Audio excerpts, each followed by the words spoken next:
All right, so here we are talking about momentum. Now, momentum is a word that you probably hear in everyday language. It's used a lot of times, especially in sports events. They talk about a certain team having the momentum or the momentum shifting from one side to the other, that kind of thing. But in science and physics, momentum has a very specific meaning, and that is that it's the product of an object's mass and velocity. So momentum, which has the letter P for its symbol, not sure why. Maybe there's an old Latin word starting with P that meant momentum back in the day. Or maybe M was just already taken up for mass, so they decided to call it P. I don't know. Maybe it's because it's a product. Anyway, um, again, momentum, P, is the product, which means we multiply, of mass and velocity for an object. So it's as simple as that. The momentum of an object is equal to its mass times its velocity. If an object is not moving, it has no momentum because its velocity would be 0. Now, because velocity is a vector quantity, and we use velocity to calculate momentum, that means momentum is also a vector quantity, which again means it has a magnitude and a direction. Nothing special about momentum. So its SI unit is simply kilogram meters per second. Mass is measured in kilograms. Velocity is measured in meters per second. So it's just kilogram meters per second. And due to Newton's first law, if no net force acts on an object, then its velocity is going to remain constant. Its mass is going to remain constant. Therefore, its momentum will remain constant.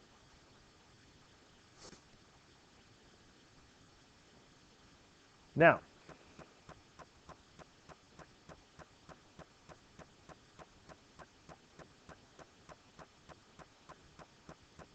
impulse. An impulse is what causes a change in an object's momentum. Because if you think about it, it's really created by a force that acts on it, like we just talked about with Newton's first law. Any net external force that acts on an object is going to change its velocity, and that means it's going to change its momentum. But that force acts on the object for a certain amount of time. And that's what impulse is all about. Impulse is the product of the net force that's acting on the object and the time interval over which it acted on that object. A force can act on an object for a fraction of a second, or it can act on an object for minutes, days, years, whatever. You think about the forces that act on rocks that change their shapes and cause them to deform, which over time eventually causes them to shift, and that's what creates earthquakes. So that force was acting on those rocks for a very long period of time. So the time interval can be a very short amount of time. It can be a rather long amount of time. And that's where impulse comes from. So it's the impulse on an object that...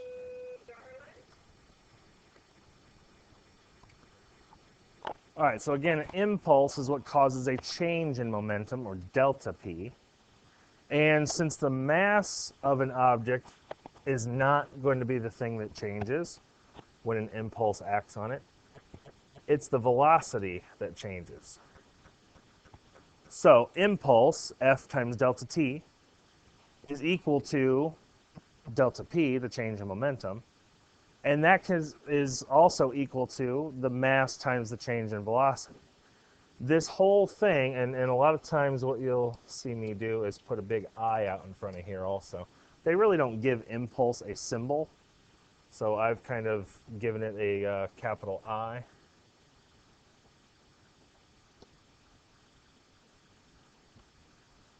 So impulse, which again I call capital I, is equal to F times delta T, which can be equal to delta P, which is equal to M times delta V. All of those four things are equal to each other. And that is what's called the impulse momentum theorem. And that is a very important thing for you guys to understand. All four of those things are equal to each other. So, since impulse involves force, which is a vector quantity, that makes impulse a vector quantity also. And the SI unit for impulse is Newton seconds, because you're taking force times time, which is Newton seconds. Now, if we think about this for a sec, Ted, if we take mass times velocity, we've got kilogram meters per second. And if we take newtons times seconds, change this to a little bit different color.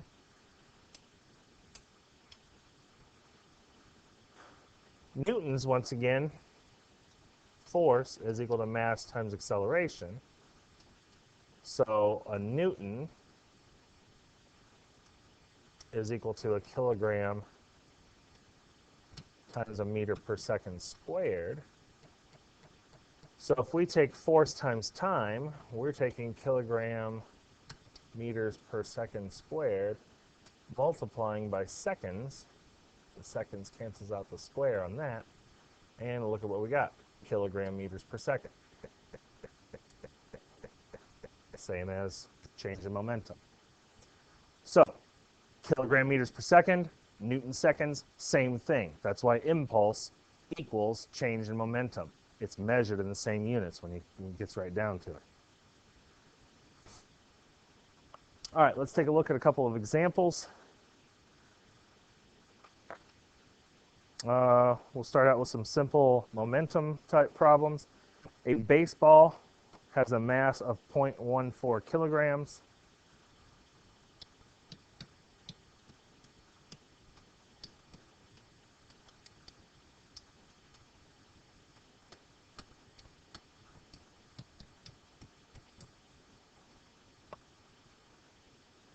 It's moving at 35 meters per second.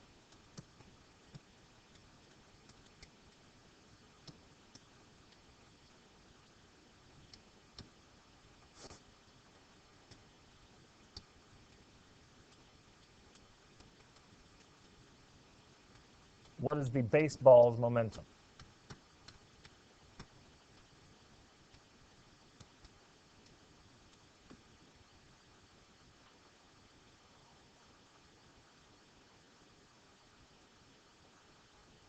So it's pretty simple. Momentum is equal to mass times velocity. The problem gave us the mass of the baseball, 0.14. It gave it to us in kilograms. That's important. The mass has to be in kilograms for these problems. And it gave us the velocity in meters per second, which is what it's supposed to be in. So all we got to do is fill the numbers in and calculate. 0.14 times 35 is, wait for it, 4.9 kilogram meters per second.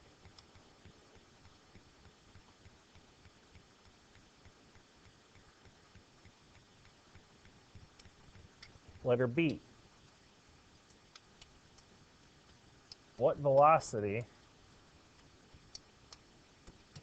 would a 7.26 kilogram bowling ball have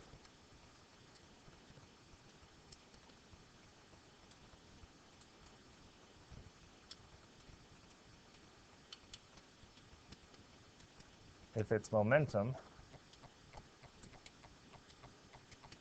is the same as the baseball? So again, momentum is mass times velocity. Well, this time we have the momentum because it's the same as the baseball, it's 4.9. And we have the mass, 7.26 for the bowling ball. we need to find the velocity. So to get v all by itself, we're going to divide both sides by m. So v is equal to momentum over mass. Again, same momentum as the baseball, so 4.9 kilogram meters per second, divided by the mass of the bowling ball, 7.26 kilograms. And 4.9 divided by 7.26 is about 0.67 meters per second.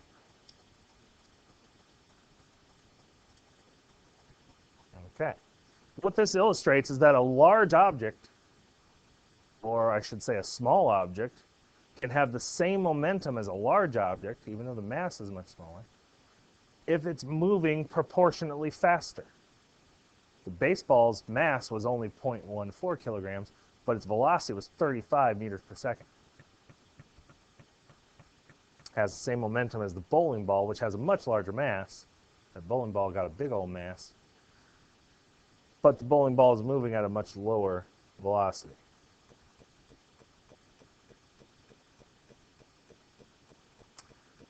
All right, so again, that impulse momentum theorem, that whole idea that impulse is equal to F times delta T, which is equal to delta P, which is equal to M times delta V. That simply says that the impulse given to the object is equal to the object's change in momentum. So a small force can produce the same change in momentum as a large force by simply acting over a longer period of time. Think about shutting a door. Most of the time, you shut the door by applying a fairly small force to it over a decent amount of time to get it to shut. But sometimes if you're angry, maybe you take that door and you apply a large force to it over a very short period of time, and the same thing happens. It shuts.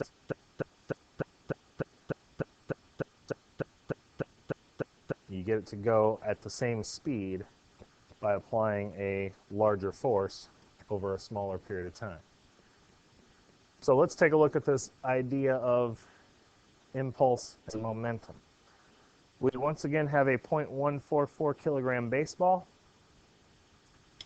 Let's do another color just because I get bored with using the same color all the time. Go with this one. A 0.144 kilogram baseball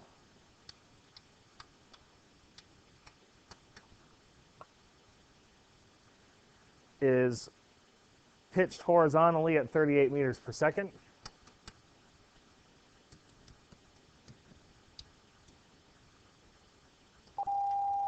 Cooper, if you're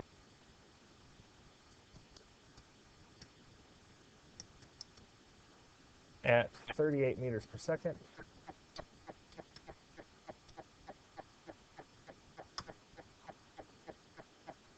After it is hit by a bat, a baseball bat, not the kind that, the little animals that fly around, but a baseball bat. So after it is hit by a bat,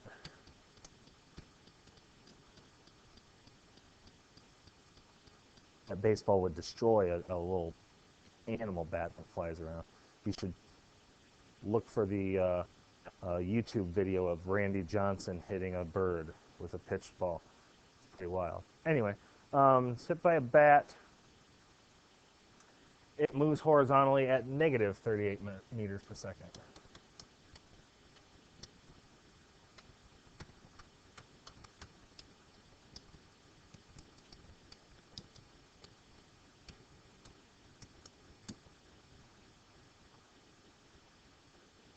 Letter A, what impulse did the bat deliver to the ball?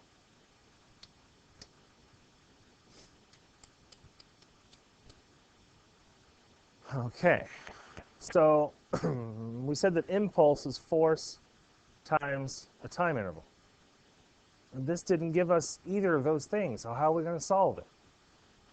And that's why I'm saying that this impulse momentum theorem is an extremely important concept for you guys. Impulse is equal to force times time interval, which can also be equal to change in momentum, which is also equal to mass times the change in velocity. So this question's asking for the impulse, and what we have to work with is the object's mass and its velocity before and after the force acted on it. So we have its mass and its change in velocity. So to get the impulse for this problem, we're going to use m times delta v. And remember from a while back that delta v means vf minus vi.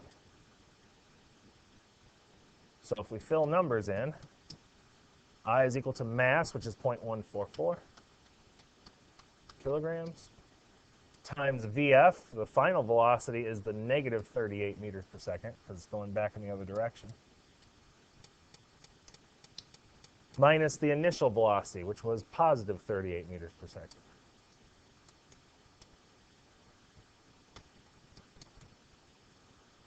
So negative 38 minus 38 is going to be negative 76. So 0.144 times negative 76.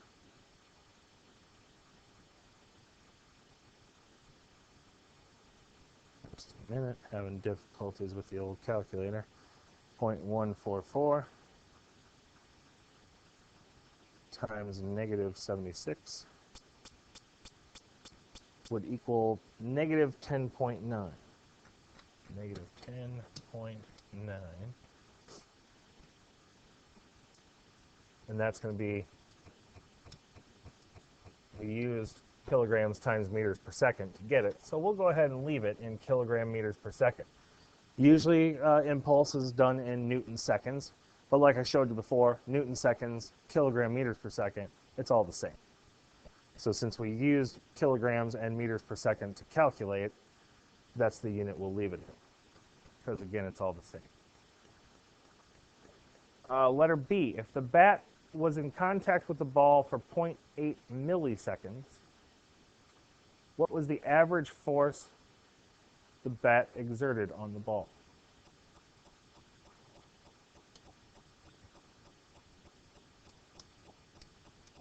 I'm going to kind of paraphrase that a little bit. Bat contacts ball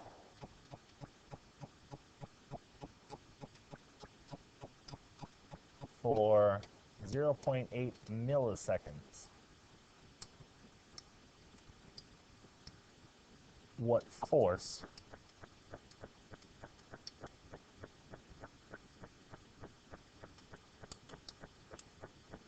did the bat exert?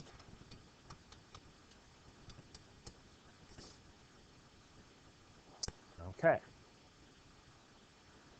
So this time, I'm going to change colors again. And we'll go with this yellow. This time, we have a time interval, and we want to know the force. Well, that's this part of the impulse momentum theorem right there. Force times time interval. So F delta T is equal to, well, in part A, we found the impulse. So we'll say equal to I. So to get delta T by itself, or excuse me, we're getting force by itself. We divide both sides by delta T. F is equal to the impulse divided by the time interval.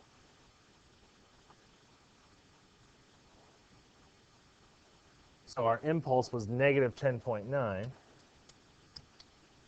kilogram meters per second. And then if we divide by the time interval, now this time interval is 0.8 milliseconds. Millisecond, milli means 10 to the minus third. So to put this into seconds, we're going to have to move the decimal point over 3 places to the left. Beyonce would tell us that 0.8 milliseconds is 0.0008 seconds. So that's what we'll put in here. And then when we take kilogram meters per second and divide by seconds, we get kilogram meters per second squared, which is a Newton. So the force is equal to negative 10.9 divided by 0.0008. Negative 13,625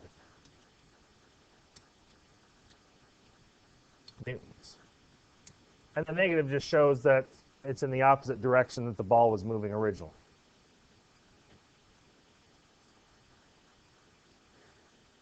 Lastly, find the average acceleration of the ball during its contact with the bat. Let's see. We'll use kind of a greenish color this time.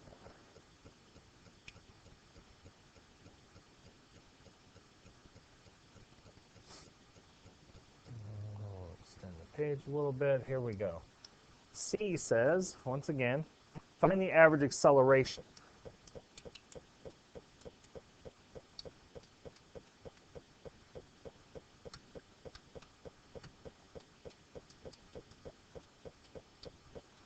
Of the ball. Well, we just figured out the net force, negative 13,625. And Newton's second law says that net force is equal to mass times acceleration. So the acceleration would equal the net force divided by the mass. So if we apply negative 13,625 newtons of force to a mass of 0.114 kilograms, we get an acceleration of negative 119,517 meters per second squared. Pretty high acceleration.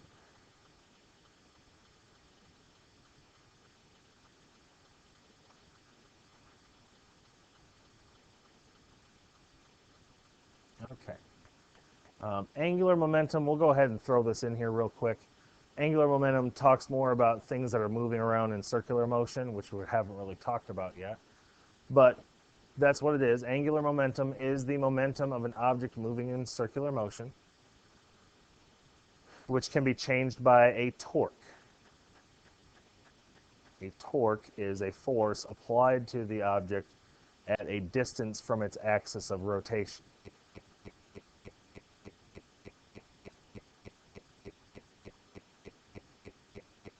So the angular momentum of the object is equal to the product of the object's mass, angular velocity, and the distance from the axis of rotation.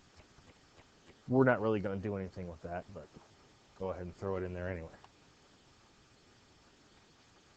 All right. That's really all there is for this part. The big thing there is the whole impulse momentum theorem. Again, impulse can be force times the time interval, which is equal to the object's change in momentum, because it's an impulse that causes an object's change in momentum.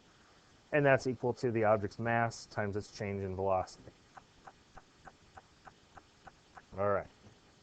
We'll see you next time.